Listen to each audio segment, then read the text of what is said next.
ओम नमो भगवते वासुदेवाय नमः। श्रीमद् भागवत महापुराण द्वादश स्कंद अध्याय पहला कलयुग के राजवंशों का वर्णन।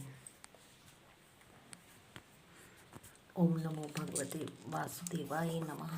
ओम नमो भगवते वासुदेवाय नमः। ओम नमो भगवते वासुदेवाय नमः। ओम नमो भगवते वासुदेवाय नमः।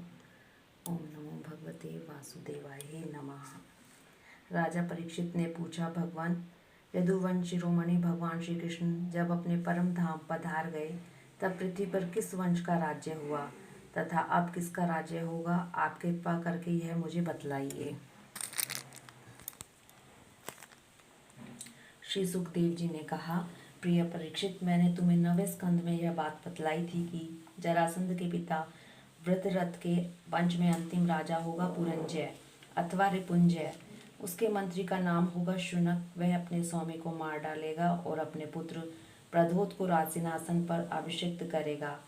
प्रद्योत का पुत्र होगा पालक, पालक का विशाख युग का राजक और राजक का पुत्र होगा नंदीवर्धन। प्रद्योत वंश में यही 5 नरपति होंगे। इनकी संज्ञा होगी प्रद्योतन। ये 148 वर्ष तक पृथ्वी का उपभोग करेंगे। इसके पश्चात शिशुनाग नाम का राजा होगा। शिशुनाग का काकवर्ण, उसका क्षेमधर्मा का पुत्र होगा क्षेत्रज्ञ। क्षेत्रज्ञ का विदिसार, उसका अजातशत्रु। फिर दर्भक और दर्भक का पुत्र होगा अजय। अजय से नंदीवर्धन और उससे महानंदी का जन्म होगा। शिशुनाग वंश में ये 10 राजा होंगे। ये सब मिलकर कलयुग में 308 वर्ष तक पृथ्वी पर राज्य करेंगे। महानंदी की शुद्रा पत्नी के गर्भ से नंद नाम का पुत्र होगा। वह बड़ा बलवान होगा।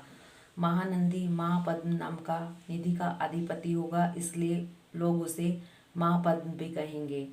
वह क्षत्रिय राजाओं के विनाश का कारण बनेगा। तभी से राजा लोग प्राय शूद्र और अधार्मिक हो जाएंगे। महापद्म पृथ्वी का एक छत्र शासक होगा। उसके शासन का उल्लंघन कोई भी नहीं कर सकेगा। क्षत्रियों के विनाश में हेतु होने की दृष्टि से तो उसे दूसरा परशुराम ही समझना चाहिए। उसके सुमाल्य आदि 8 पुत्र होंगे। वे सभी राजा होंगे और 100 वर्ष तक इस पृथ्वी का उपभोग करेंगे। कौटिल्य, वात्सायन तथा चाणक्य के नाम से प्रसिद्ध एक ब्राह्मण विश्वविख्यात नंद और उनके सुमाल्य आदि 8 पुत्रों का नाश कर डालेगा।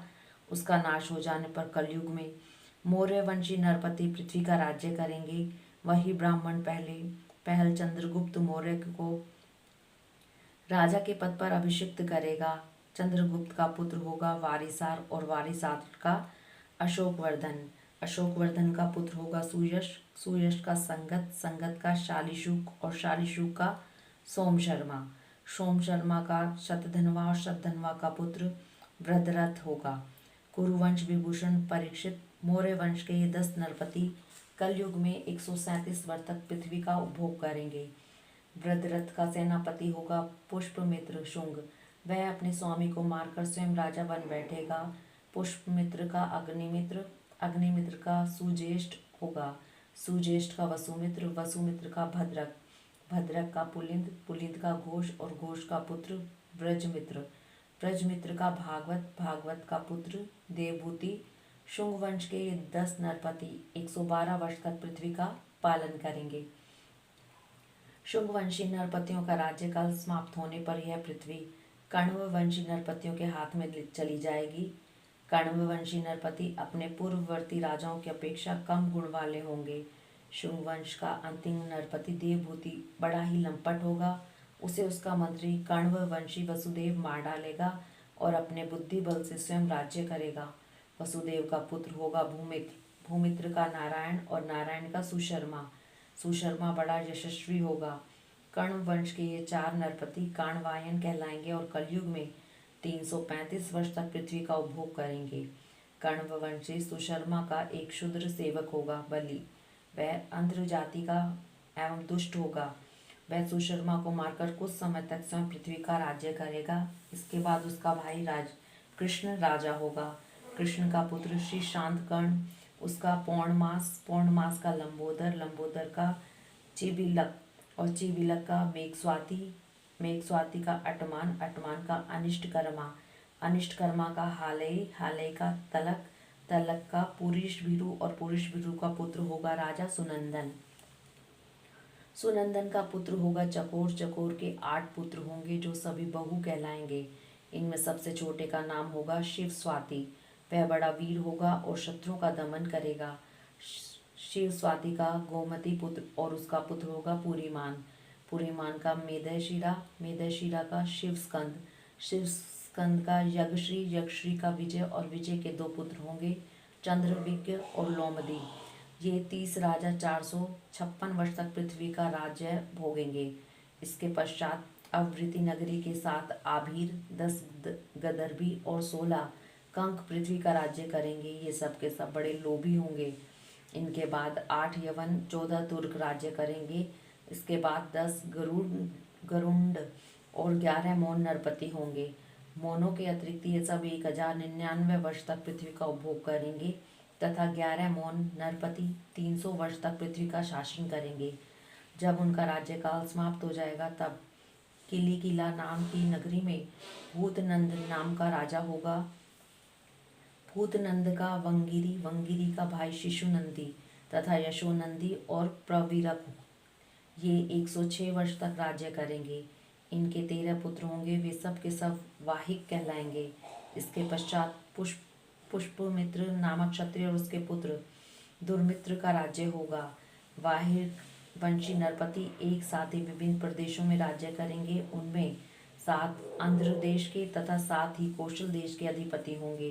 कुछ विदुर भूमि के शासक और कुछ निषद देश के स्वामी होंगे। इसके बाद मगध देश का राजा होगा विश्व सपुरजी। वह पूर्वोक्त पुरंजय के अतिरिक्त द्वितीय पुरंजय कहलाएंगे। यह ब्राह्मण आदि उच्च वर्णों को पुल्लिंद, जदु और मद्र आदि मलेच्छ प्राय जातियों के रूप में परिणत कर देगा। इसकी बुद्धि इतनी दुष्ट होगी कि यह ब्राह्मण क्षत्रियों और ऋषियों का नाश करके शूद्र प्राय जनता की रक्षा करेगा। यह अपने बलवीर्य से क्षत्रियों को उजाड़ देगा और पद्मपति पुरी को राजधानी बनाकर हरिद्वार से लेकर प्रयाग पर्यंत सुरक्षित पृथ्वी का राज्य करेगा।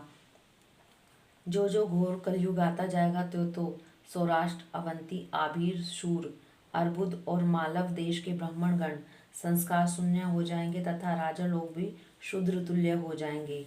सिंधु तट, चंद्रभागा का तटवर्ती प्रदेश, कौंतीपुरी और काश्मीर मंडल पर प्राय शूद्रों का संस्कार एवं ब्रह्म तेज से हीन नाम मात्र के द्विजों का और मलेच्छों का राज्य होगा।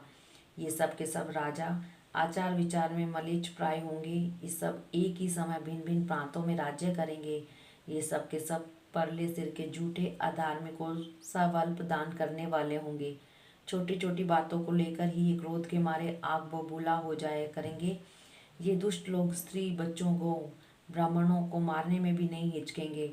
दूसरे की स्त्री और धन हथियाने के लिए वे सर्वदा उत्सुक रहेंगे। न तो इन्हें बढ़ते देर लगेगी और न ही घटते। क्षण में रुष्ट तो क्षण में तुष्ट। इनकी शक्ति और आयु थोड़ी होगी। इसमें परंपरागत संस्कार नहीं होंगे। वे अपने कर्तव्य कर्म का पालन नहीं करेंगे। रजोगुण और तमोगुण से अंधे बने रहेंगे। राजा के वेश में ये मलेच्छ ही होंगे। वे लूट खसोट कर अपनी प्रजा का खूब खून चूसेंगे। जब ऐसे लोगों का शासन होगा तो देश की प्रजा में भी वैसे ही स्वभाव, आचरण और भाषण की वृद्धि हो जाएगी। राजा लोग तो उनका शोषण करेंगे ही, वे आपस में भी एक दूसरे को उत्पीड़ित करेंगे और अंततः सब के सब नष्ट हो जाएंगे। हरिओम तत्सत।